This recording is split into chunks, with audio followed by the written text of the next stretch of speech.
ay patay na tayong lahat. Sabagat for the first time, magkakaroon ng ombudsman na politiko. Magkakaroon ng ombudsman na siya ay naging gabinete ng isang pangulo. Ang kanyang mga kamag-anak ay nakapwesto pa. Ang kanyang mga kapartido ay nakapwesto pa.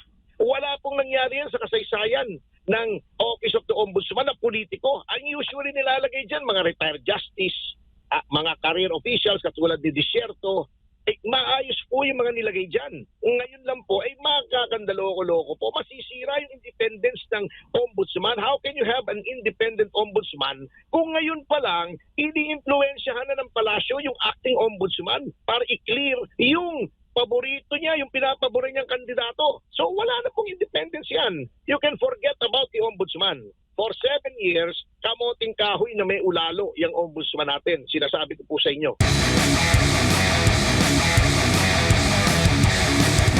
Meron ko napanood na video, no, na pinapaliwanag po ni former Justice Ascuna yung maaari na maging maaari na citizen legal action against dito sa mga mapapatunayan nga na nagkamal sa pondo ng bayan at particularly ito mga kongresista at mga mambabata. Sabi ni Justice Ascuna, if your assets are more than your lawful income, then the excess na assets could be sequestered by the public.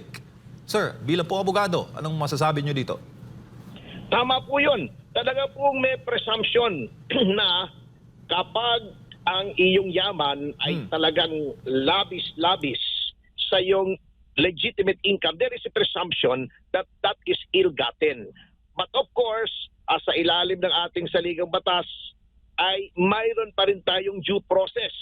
No person shall be deprived of life, liberty, or property without due process of law. So, dadaan pa rin po tayo sa proseso. Yan pong constitutional guarantee na yan ay applicable whether or not ang isang tao ay popular o galit ang mga tao sa kanya o tingin ng majority ng Pilipino ay siya isang kawatan, kailangan pa rin pong bigyan natin ng due process. The Solicitor General, as tribune of the people under the revised administrative code, ay pwede pong magsimula ng forfeiture proceedings na yan on behalf of the Republic. Opo, at sinabi ni former Justice Ascuna na yung burden of proof must be shown, attorney, sa paghahambing, no, yung disparities sa actual o lawful income kumpara po dito sa excessive assets. Ito yung pinapaliwanag niya na baka raw magkaroon dito ng aksyon ang taong bayan. Lalo pa, attorney, napababalita yung mga lavish na lifestyle, yung pagbili ng mga eroplano, yung pagbili ng mga chopper, na ngayon ay nababalita at ngayon lang natin nalalaman, Attorney Ferdy. Actually po, common knowledge na po yan, open secret na po yan, marami nang nakakaalam dyan. Sa mga bahay, hindi lamang dito at saka kundi sa abroad pa. Ano po, lamang ay ang problema po kasi nga, unang-una ang unang-unang ginawa kasi ni Pangulong Marcos nung siya'y naupo, inabolish, nilansag niya yung Presidential Anti-Corruption Commission. Yan dapat ang pwedeng mag-spearhead o mamuno sa kahit anong effort para makuha itong nakaw na yaman. Kanya lang, tinanggal ni Pangulong Marcos. So wala na pong mabilisang aksyon ang pwedeng asahan ngayon, kundi dadaan po dun sa proseso. Dapat naman po may proseso. Hindi ko naman sinasabing tayo ay magkaroon ng mob rule at sumugod tayo doon sa mga bahay ni na Speaker Romualdez o ni Saldico at yun ay kunin natin. O wag naman po, ayaw naman natin ng chaos sapagkat yan po ay labag sa batas at labag din po sa Biblia na tayo ay magkagulo. Order is heaven's first law, sabi sa ating Biblia. So ayaw po natin ng gulo. Ngunit gusto rin natin ng hustisya sa tamang paraan. At ayan po, meron na nga pong mga nakikita tayong mga paghahayag ng sama ng loob, ng galit, ng puot ng ating mga mamamayan. At dyan na po sana mag-umpisa na magkaroon ng hustisya sa ating bansa. Opo, ano po ang mga activities na nakahanay po para po sa Citizens Crime Watch sa issue po ng mga korupsyon bilang bantay krimen po kayo, attorney? Kami po, bukas po ay meron po kaming press conference ng alas 10 at nagbigay na nga po kami ng media advisory kung saan po ilalahad po namin kasi meron po kaming mga nangyayari po na kaala-alarma, baka hindi po napapansin ng ating mga taong bayan, natatabunan po nitong flood control yung ginagawa pong maniobra upang ipilit po ng labag sa mga patakaran yung pagiging ombudsman ni Secretary Remulla. Yun pong mga kasong final, alam niyo po, meron pong circular sa ilalim ni dating ombudsman Samuel Martires na kapag ikaw ay nag-file, automatic po yun, idadakit na yun, twin docket. Isang administrative, isang kriminal, at yun po ay ilalagay na sa case management na kanilang sistema na ikaw ay may kaso. Ito po ay hindi ginagawa sa kay Secretary Remulla. Siya po ay bukod tanging hindi inaplayan ng ganong batas upang siya ay magkaroon ng clearance. At higit pa po roon, may reklamo pa po, anonymous, na hindi napapansin ng ibang media na binabraso ni OIC Dante Vargas ang mga opisyal na nasa ilalim niya sa ombudsman para hindi kilalanin yung mga kasong final ni Mayor Baste at final nitong inyong abang lingkod para magkaroon ng clearance si Secretary Remulla. So ito po ay very, very brazen. Garapala na po itong hindi pa pagpapabaliwala sa mga rules at sa mga batas para lamang paboran si Secretary Remulla. So iyon po ang isang ididinunsyo po namin bukas. Po, Attorney, si Jade po ulit ito. Yung kaso po ni SOJ Remulla dyan po sa Ombudsman, iba pa po ito. Yung final po ninyo ay tungkol po yon kay Cassandra Leong at saka kay sino pa po yung isa na isinampa ninyo.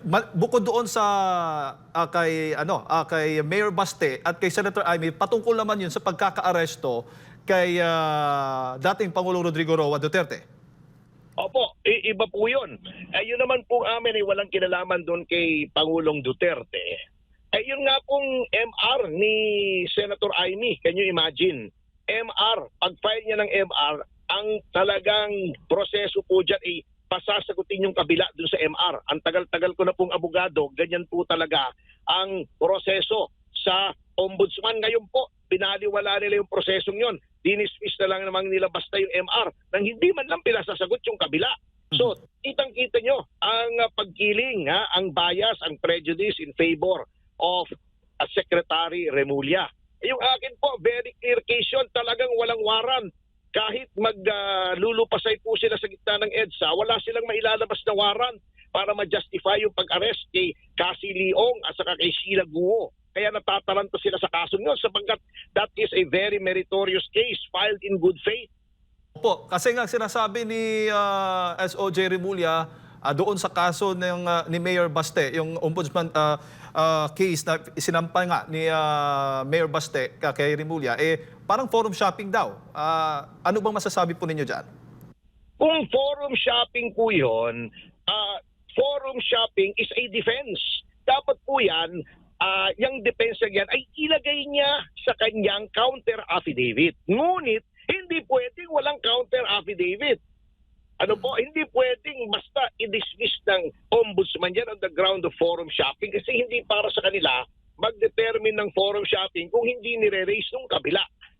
Sapagkat maluwag po ang rules ng ombudsman. Anonymous complaint nga tinatanggap ng ombudsman sa ilalim ng charter o nung batas na nagbibigay ng mga power sa ombudsman. Anonymous nga, pwede sa ombudsman Ito pa, may complainant sworn statement, sinumpang salaysay. Hindi mo pwedeng basta i-dismiss na lang yan. Sasabihin lang sa press con ni SOJ Remulla na forum shopping, i-dismiss nila. Kalokohan po yan. Kitang-kita po yan. Garapala na po yan. Opo, at yun yung nababanggit po ninyo, hanggat hindi ito na-clear, itong ombudsman case ni Remulla, tulad nga, yung including na po dito, yung kay Senator Amy, kay Mayor Baste at sa inyo, ay hindi po siya magiging, hindi siya kwalipikadong maging susunod na ombudsman head. Definitely po, yan po ang batas. Ngayon, hindi ko po malaman talaga, alam nyo, hindi maarok ng aking maliit na isipan bilang abogado kung bakit pagdating po sa kanila parang hindi nag-a-apply yung mga rules.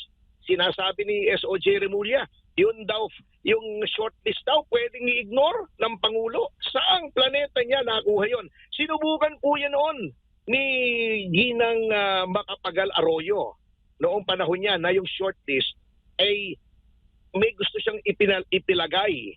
Hindi po sumunod ang JBC sapagkat yun po ay labag sa rules. Eto, sinasabi ko na ako'y abogado ni Mrs. Arroyo. Ngunit noon pong panahon ni Mrs. Arroyo, they tried to do this, nag-refuse ang JBC at hindi namilit si Mrs. Arroyo.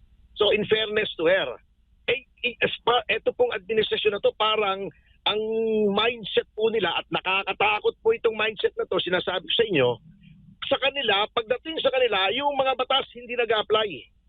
Sa atin lang nag-a-apply yung batas. That's very dangerous. Opo. At kung sakali man, for the sake of discussion lamang po, attorney, kung sakaling magiging, siya magiging ombudsman, ano yung magiging implikasyon naman? Patay na tayo lahat. Sapagkat for the first time, magkakaroon ng ombudsman na politiko. Magkakaroon ng ombudsman na siya ay naging gabinete ng isang pangulo. Ang kanyang mga kamag-anak ay nakapwesto pa. Ang kanyang mga kapartido ay nakapwesto pa.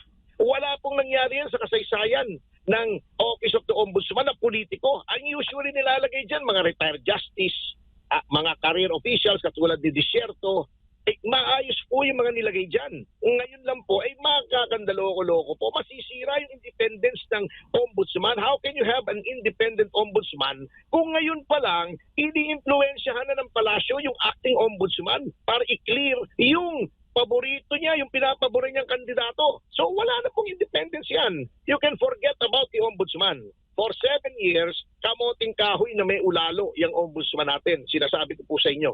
Po, may mga nagsasabi din na target yung mga Duterte pa rin, lalo na si Vice President Sara Duterte na may kaso din po. Exactly po. Kaya nga po, nakikita nyo naman na nakakarimarim na ha? Karimarim na yung ginagawa nila na pagpipilit sa isang tao na hindi qualified. Hindi qualified dahil may kaso, hindi qualified dahil sa kanyang political affiliation. Isinusuka po yan bilang ombudsman, pipilitin nyo. Anong klase yan? Talagang ang target niyan ay hindi lang mga Duterte, yung mga kalaban nila sa politika. Alright. Attorney, siguro huling mensahe po ninyo sa ating mga kababayan, lalo na po may napipintong protesta o rally po this coming September 21. Ano bang mensahe po ninyo? Ang mensahe ko po ay magkaisa po tayo at ipakita po natin na huwag tayong madidistract doon sa mga issue.